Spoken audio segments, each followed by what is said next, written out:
चाहो अपना परिणाम कर सकते हो। आप चाहो नरक जाओ, चाहे स्वर्ग जाओ, चाहे नारायण बन जाओ, जो चाहो कर सकते हो। मनुष्य शरीर है तो ऐसा शास्त्र स्वाध्याय और पंडिताई ज्ञान किस काम का जो भगवत प्राप्ति प्रारब्ध पे छोड़ दे।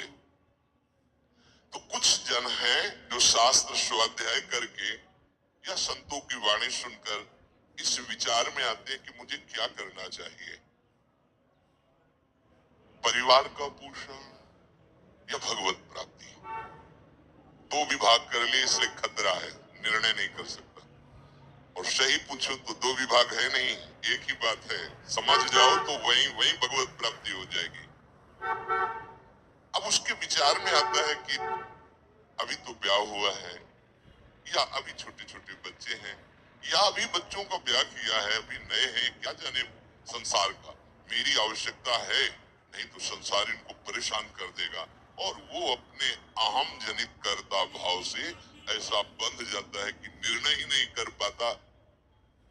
श्री चरणदास जी कह रहे, ए भाई समझो, जिस कर्तव्य को तुम विसार करके झूठे भाव को कर्तव्य मान रहे हो, अरे माया के दीवाने, अरे हिया नहीं रहना, करना अंत बयाना। यहां से जाना है, यहां से जाना है। ये भूल जाते हैं माया की ऐसी भूल भुलैया है कि हमें शरीर में राग और शरीर संबंधियों के राग में सुख मिलने लगता है और लगता है कि मैं अविनाशी हूँ। वैसे मैं तो अविनाशी ही है, पर विनाशी को लेकर मैं ये भूल कर बैठता है। और जिसको पकड़ा है वो सब विनाशी, सब विनाशी। गो गोचर जहाँ लग मन जाई, सो सब माया जानो भाई। दुनिया में लाखों का मेला जुड़ा, हंसा जब जब उड़ा तो अकेला उड़ा। समझो, ये माया की चाल है जो तुम्हें समझने नहीं दे रही। अरे भाई समझो, समझो, अरे माया की दीवानों, यहां से हमें जाना है, जाना है। कुछ साथ नहीं ले जाना है, कोई साथ नहीं जाएगा। बस तुम फंस गए हो मोह दलदल में। ये कुटुंब का मोह ऐसा मोह है कि कैसे तुम्हें बताए। याद ही नहीं आती कि मुझे जाना है, याद ही नहीं आता कि सब छूटना है। ये समझ में नहीं आता कि मैं आया किस लिए हूं। बड़ी विचित्र भूल भुलैया है। मोह कुटुंब के अवसर खोए, दो बातें आती हैं, परिवार का पालन पोषण, ये धर्म पालन करूं, या हरि का भजन करके भगवत प्राप्ति करूं। तो बोले मोह कुटुंब के अवसर खोयो, अवसर मिला है तुमने, भलो पायो दांवरे, चूक ना अवसर प्यारे, भलो पायो दांवरे। बड़ा अच्छा अवसर मिला है भजन करने का, चूक गए तो फिर पछताना पड़ेगा। हरि की शुद्ध बिसराई। अब वो निर्णय करता है परिवार के पोषण का, क्योंकि मोह ममता पीछे का, हर बार सत्संग में कहते हैं कि पीछे का रास्ता एकदम बंद हो जाना चाहिए, कि आगे कोई भयावह स्थिति आवे तो लौटने का रास्ता नहीं रहना चाहिए। उपासक को पीछे का मार्ग बंद कर देना चाहिए। पर होता क्या है, अपने लोग बहुत कमजोर हैं, तो कदम ऐसे रखते हैं पर पीछे वाला पुष्ट बनाए रखते हैं कि अगर इधर थोड़ी भी आंच लगी तो कदम पीछे करके सुरक्षित हो जाए। वो सुरक्षित नहीं है, वो सुरक्षित नहीं है, वो असुरक्षा है। परिवार का राग, अन्य भरोसा, किसी देहधारी का भरोसा, किसी वस्तु, ये भरोसे लायक चीज है, अरे क्षण में बिगड़ जाने वाली चीज है। भरोसा तो हरि का है, भरोसा तो हरि गुरु चरण सेवा अनुसरो। ये भरोसा कभी तुम्हें विश्वासहीन नहीं होने देगा। ये भरोसा कभी धोखा नहीं, साधु देहो न कारज हानि, कभी तुम्हारा मंगल नहीं हो सकता। मोह कुटुंब के अवसर खोयो, हरि की शुद्ध बिसराई। अब दिन तो बैल की तरह काम करने में व्यतीत हो रहा है और रात्रि नींद और भोग में समाप्त हो रही है। आठों पहर की 60 घड़ियां बेकार में इसने व्यतीत कर दी। एक क्षण भी शांति से बैठकर विचार नहीं किया कि मेरा जन्म किस लिए हुआ है, मैं क्या कर रहा हूं, और अपना कुशल चाहता है। एक छिन हरि को नाम लीनो, कुशल कहां थे हुई, तब लग कुशल न जीव को सपने हो मन विश्राम। स्वप्न में भी शांति नहीं मिल सकती जब तक भजन नहीं करोगे। बालक अवस्था तो खेल में चली गई, जवानी हुआ तो अहंकार मद छाया, मैं करता मैं भोगता इसमें चली गई। जब वृद्ध आया तो रोग और चिंताओं ने घेर लिया, इतना दुखी है कि वो सोच भी नहीं सकता कि मैं इनसे दूर होकर भजन कर लूं। ये जो वो भजन का नाटक होता है, भजन में हम देखते हैं ऐसे ही लगा रहता है, कैसे हो और बढ़िया सो और क्या करें, और मरने का ठोर आ रहा है, और क्या करें, तुम आए हो भजन करने के लिए और में अभी फंसे हो, क्या कर दूं, कहां से कैसे व्यवस्था कर दूं। हम ही चला रहे हैं, भले वृंदावन में बैठे परिवार हमारे अनुसार चलेगा, हमारे ही, नहीं तो नष्ट हो जाएंगे। आए हैं वनवास करने के लिए, भजन करने के लिए, पूरा का पूरा प्रपंच पता लगता है। वृद्ध भय चिंता की उपजी, दुख में कछु न सुहाता। अरे भूल क्यों रहे हो, चेतो, साधु चेताता है जगत को, चेतो। काल रूपी शिकारी धनुष पर विष का बाण चढ़ा चुका है, तुम ठीक निशाने पे हो, होश में हो जाओ। अगर अब कोई तुम्हें निशाने से बचा सकता है तो काल का भी महाकाल हरि बचा सकता है, दूसरा कोई नहीं। आए अचानक बांधे, यम के दूत आकर अचानक बंधन में डाल करके ले जाते हैं। अब वो निर्णय कर रहे, झूठे जग से ने छोड़कर साचो हरिनाम उचारो। चरणदास सुखदेव कहते हैं अपना भला विचारो, इसी में अपना भला है। तो क्या करें, घर परिवार छोड़कर तुम्हारी तरह बाबा जी बन जाए। बाबा जी बनने से भगवत प्राप्ति नहीं होती।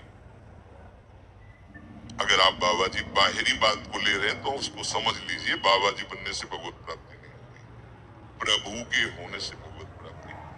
वो आप जो है गृहस्थ वेश में रहकर बनो, या आप विरक्त वे, दो मार्ग शास्त्रों ने स्थापित किए हैं, वो प्रभु के लिए। अगर वेश बदल लिया है और परिवार का राग है, भोगों का राग है, संसार की सत्यता का भान हो रहा कि सब सत्य है, कोई फर्क नहीं पड़ता। वेश परिवर्तन से कोई फर्क नहीं पड़ता। गधे की पीठ में चाहे मिट्टी ला दो, चाहे कबाड़ ला दो, चाहे बेद ला दो, उसको बाहर से मतलब है। शरीर में चाहे लाल कपड़ा पहनो, चाहे सफेद पहनो, चाहे काला पहनो, चाहे नीला पहनो, चाहे पीला पहनो, ये तो वस्त्र है। आपका उद्देश्य क्या हुआ, आपका अपनापन कहाँ गया, ये खास बात है। कहीं ऐसा नहीं लिखा कि बाबा जी बनने से वो मोक्ष पद प्राप्त, नहीं। जहाँ संत की बात आएगी वहाँ लक्षण होंगे, जहाँ भगवत प्राप्ति की बात आएगी वहाँ मन का प्रभु में तन्मयता होना, प्रभु में डूबना, प्रभु के चिंतन में मगन होना होगा। वो चाहे गृहस्थ हो चाहे विरक्त हो, दोनों के। एक है कि संसार का व्यवहार पसंद नहीं तो निवृत्ति मार्ग का पथिक बन गया, और एक है कि संसार के व्यवहार को भगवत स्वरूप समझकर, भगवत अर्पित करते हुए अपने को प्रभु का मानकर, प्रभु को अपना मानकर चल रहा है, ठीक वैसे ही भगवत प्राप्ति उसको भी होगी। हम लोग जब सत्संग में बात सुनते हैं तो निर्णय करने के लिए हमारा ही हृदय होता है। अब लगा कि नहीं ठीक है, भजन तो करना है, पर हम ऐसा नहीं है कि कर्तव्य के लिए रुक रहे, पर कुछ समय अब हम लेंगे, फटाफट सब निपटा के। तो तुमसे भी चतुर काल है, वो उतने ही समय में तुम्हें निपटा देगा। बहुत चतुर है, हमने बहुत से लोगों के मुंह से सुना है कि बस ये काम हो जाए हम आए, आज तक वो लौट के नहीं आ पाए, क्योंकि वो गली ऐसी है, क्या है, बहुत दलदल है आगे। जो गया ना, मोह कलिल में डूबा, अब निकल पाना बड़ा मुश्किल है। सत्संग में इतना सामर्थ्य है कि अभी आप सुन रहे हो, अभी आपको ऐसे सब ऐसे लगेगा, ऐसे ऐसे निकल जाएंगे, और गेट के बाहर होइएगा, वो हवा लगने दीजिए, तब लगे कैसे निकले। ऐसी प्रचंड माया है। इसीलिए तन ही राख सत्संग में तो मन ही प्रेम रस भेव, तब मन प्रेम रस में बराबर सत्संग होता रहे, बराबर साधु संग मिले। ऐ साधो, ये तमाशा है तमाशा, बस 2 घड़ी का तमाशा है। यहां जितने इकट्ठे हुए हो ये सब मिल नहीं सकते। माता पिता भाई बंधु सब बिछुड़ते चले जा रहे। जो ही आकर सब इकट्ठे मिले हो ये कभी इकट्ठे नहीं रह सकते। ये कुछ समय का है। संतों ने इसे 2 घड़ी का ऐसे ऐसे व्यतीत हुआ। हम लोग परिवार को अपना मैं मानकर मेरा मानकर के जो पोषित कर रहे हैं वो कुछ समय के लिए है। जैसे नाव नदी के ऊपर पाट बटाऊ आए, मिल मिल जुदे होए पल माही आप को जावे। जैसे नदी पार करने के लिए 50 लोग इकट्ठे हुए नाव में बैठे, नाव किनारे पहुंची, सब अपने अपने मार्ग को चले जाते, कोई किसी का साथ नहीं देता है। ऐसे ही मृत्यु का समय आया।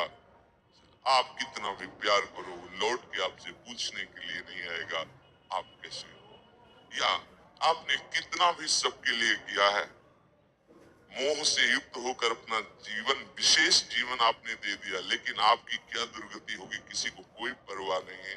फूंकता आपके 10-5 दिन में वो जो दिन क्रिया हो, इसके बाद सब मौज मस्ती में होते हैं। कोई तुम्हारा चिंतन, कोई तुम्हारा नाम नहीं लेगा, कोई तुम्हारे लिए आंसू नहीं बहेगा। वो अगर कोई रोता है तो हमने सुना है कैसे रोता है। आज तक हमने जो कहा वही इन्होंने पूरा किया, मतलब अपनी कामनाओं की पूर्ति के लिए रोता है। अब कौन हमारी बात सुनेगा। तुम कितना हमें चाहते थे, कोई नहीं इतना चाहता। क्या कह के रो रहा है, क्या कह के रो रहा है, अपनी कामनाओं की स्वार्थ की पूर्ति के लिए रो रहा, तुम्हारे लिए नहीं रो रहा। वो ये भगवान का बगीचा है संसार, रंग बिरंगे फूल हैं। कुछ तो कली ही मुरझाकर नष्ट हो जाती है, कुछ फूल खिलकर नष्ट हो जाते हैं, कुछ में ऐसी सुगंध आती, थोड़ा सुगंध फैलती, वो भी नष्ट हो जाते हैं। ये बगीचा केवल देखने में सुहावना लगता है बड़ा भयावना। इसमें मृत्यु का तांडव हो रहा है। आप देखो प्रतिपल मृत्यु भयावह, पर कैसी माया है। सामने वाला पतिंगा जला फिर भी वो जाके उसी में जलता है। ऐसे फूंक के आ रहे हैं एक को, और उनको ये वैराग्य नहीं हो रहा कि मेरे शरीर की भी यही दशा होनी, मुझे कुछ कर लेना चाहिए, ऐसी कुछ कर लेना चाहिए जिससे हम कालातीत अवस्था को प्राप्त हो जाए। क्यों नहीं कर पाता। तारा सुत संपत्ति को सुख, ज्यो मोती ओष बिलावे, यहाँ ही मिले और यहाँ ही नासे, ता क्यों पछतावे। अरे भाई, ये पुत्र और परिवार का मिलन और ये सुख ऐसा है जैसे पत्ते में ओस की बूंद, कितने सेकंड में ढल जाएगी कुछ पता नहीं, ऐसे ही है।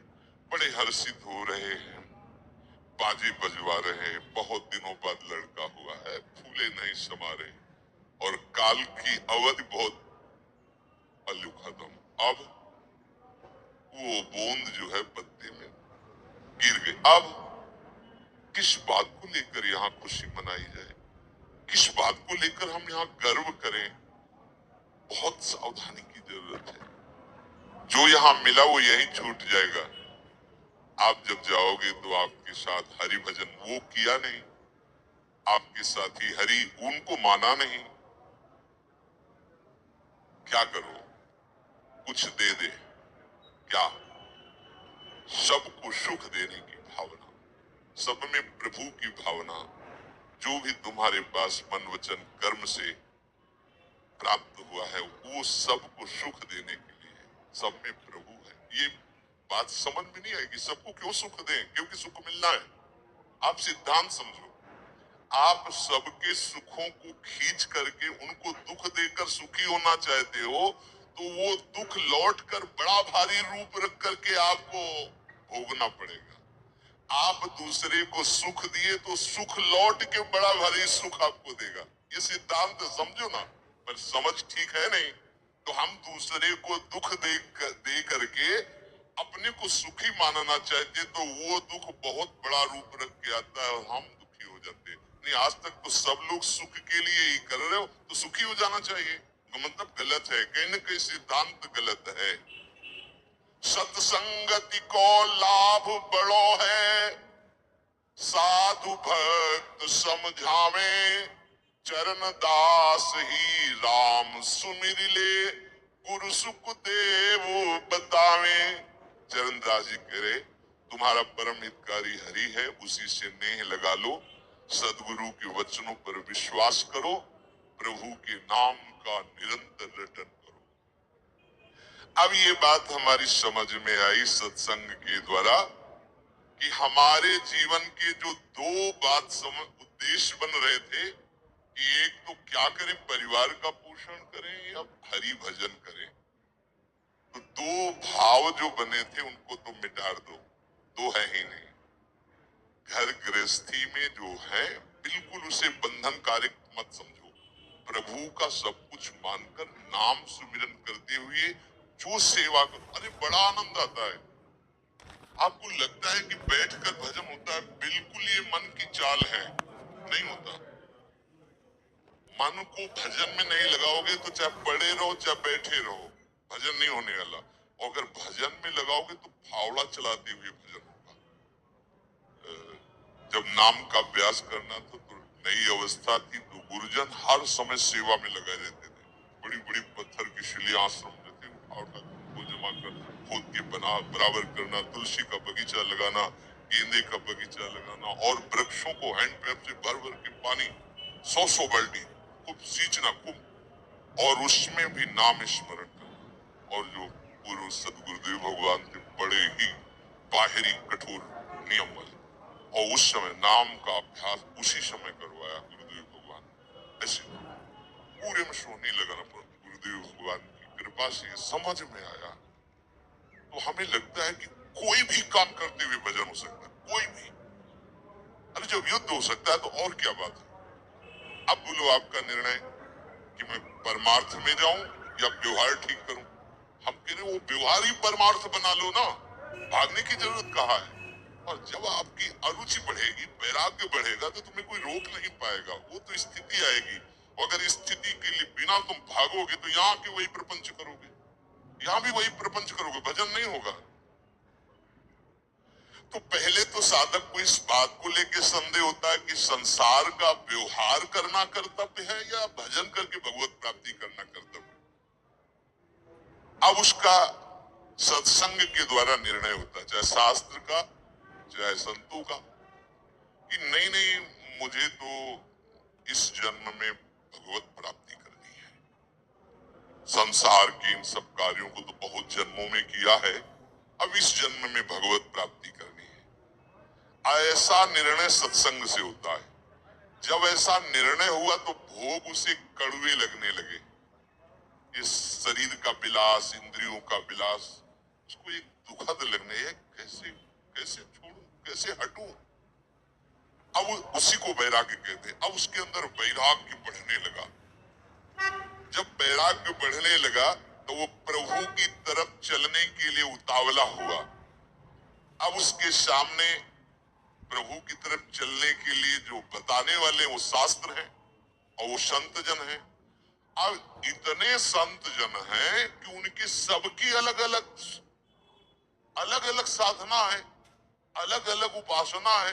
इतने शास्त्र हैं कि उनकी अलग अलग धाराएं हैं, और बिना इसके कल्याण नहीं होगा।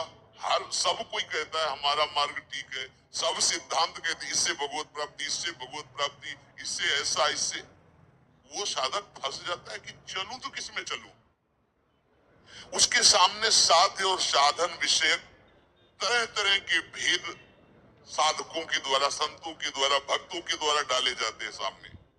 फिर शास्त्र को पढ़ता तो बहुत सी बातें शास्त्र में निकलती हैं, और वो बेचारा परेशान हो जाता है कि अब मैं क्या करूं। संसार का तो सत्संग के द्वारा समझ लिया कि ये ठीक नहीं, मुझे भगवत प्राप्ति, पर कैसे भगवत प्राप्ति करूं। अब इसका निर्णय करना उस नवीन साधक के लिए बहुत कठिन होता है। परंतु भगवत कृपा का वो जिसने आश्रय ले लिया वो यहाँ टिकता नहीं है इस संशय में। परमार्थ भगवत कृपा से पुष्ट होता है। सबसे पहले प्रभु हरि को गुरु बनाना चाहिए, वही सबके गुरु है। जब हम घर से निकलने की सोच रहे हैं उस समय वो सोच भी गुरु दे रहा है, वो हरि गुरु उस समय सोच भी दे रहा है वही। तो जब हमारी ऐसी स्थिति आती है कि हम निर्णय नहीं कर पाते तो अंदर से प्रभु को पुकारना चाहिए, हे गुरुदेव हरि, आप प्रकट रूप में मिलो और मेरा समाधान करो। अब जो ही वो अंदर से ऐसी दशा में प्रभु की शरण होकर के पुकारता है तो भगवत कृपा उसे सदगुरुदेव के रूप में प्राप्त हो जाती है।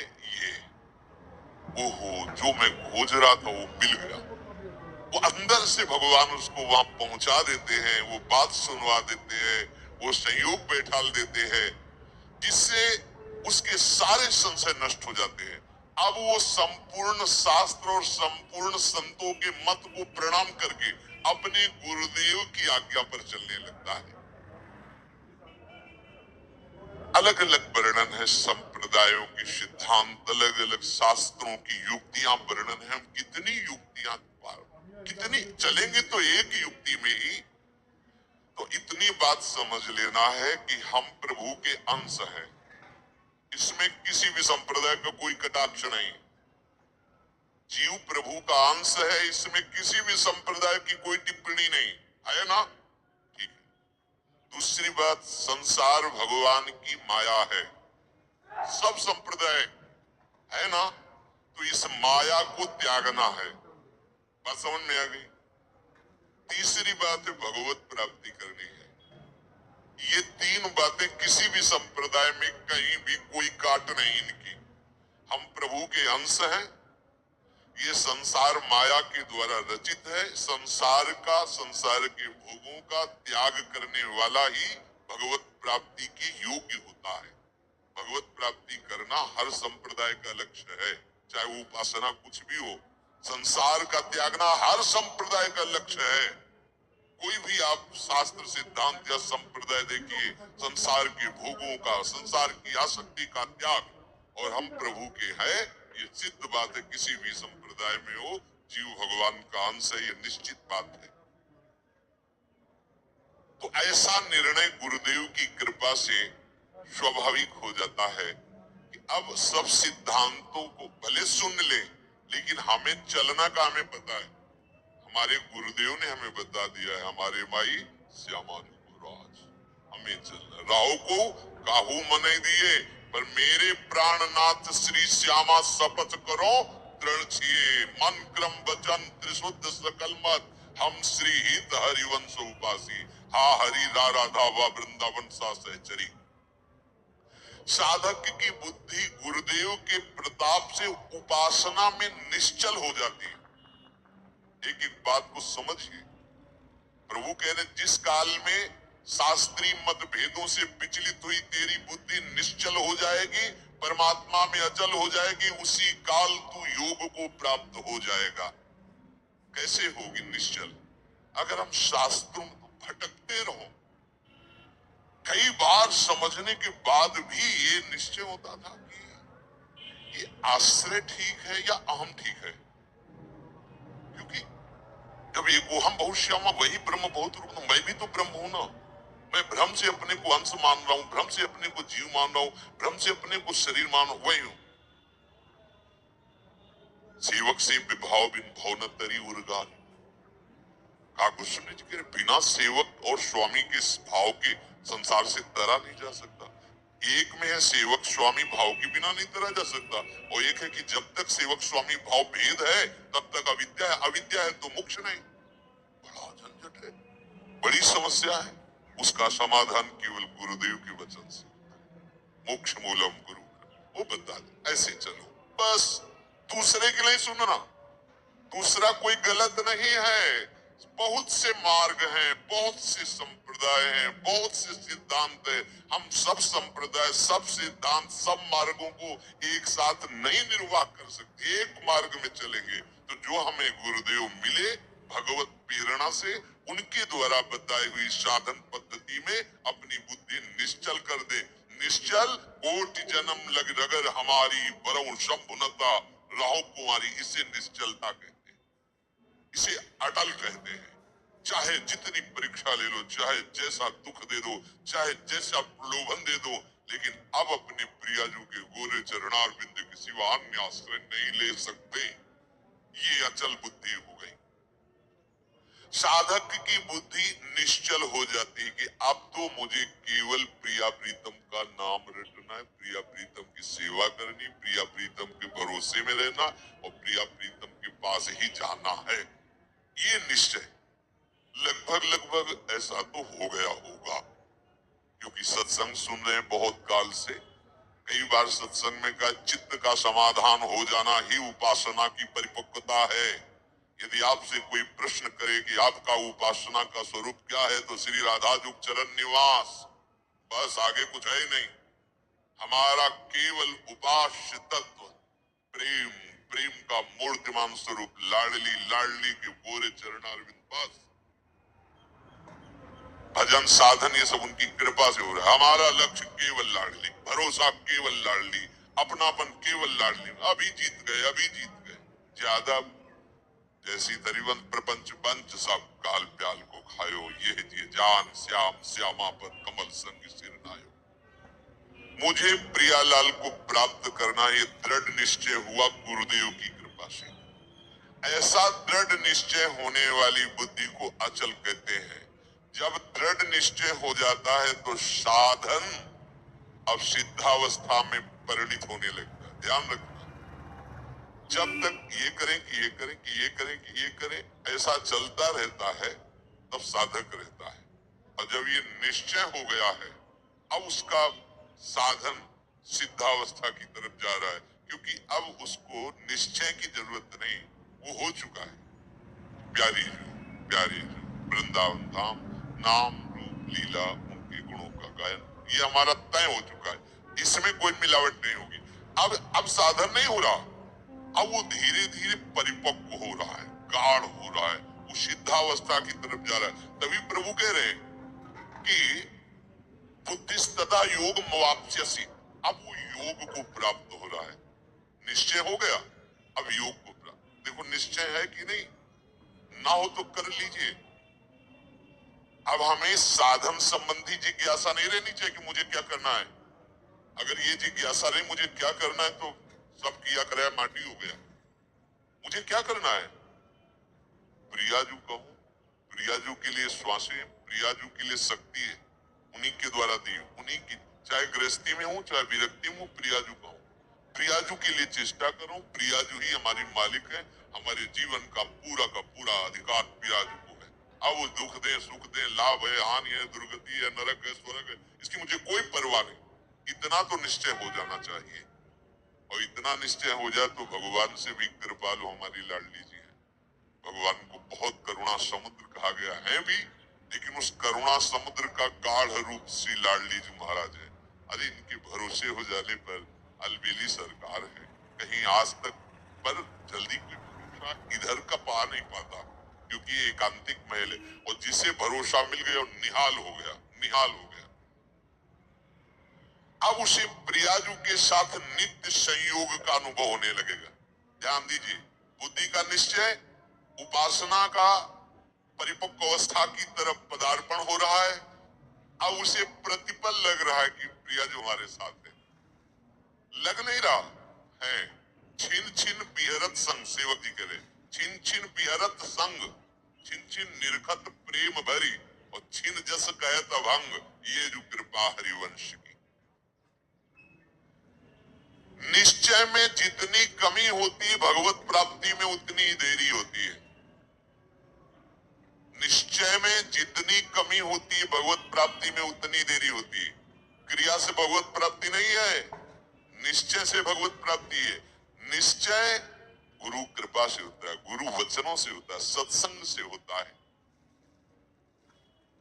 जब बुद्धि अपने आराध्य देव में निश्चल हो जाती है तो उससे नित्य योग का अनुभव होने लगता है। संसार से संबंध विच्छेद करने के लिए बुद्धि को निश्चल होना ही चाहिए। अगर निश्चल, तभी हम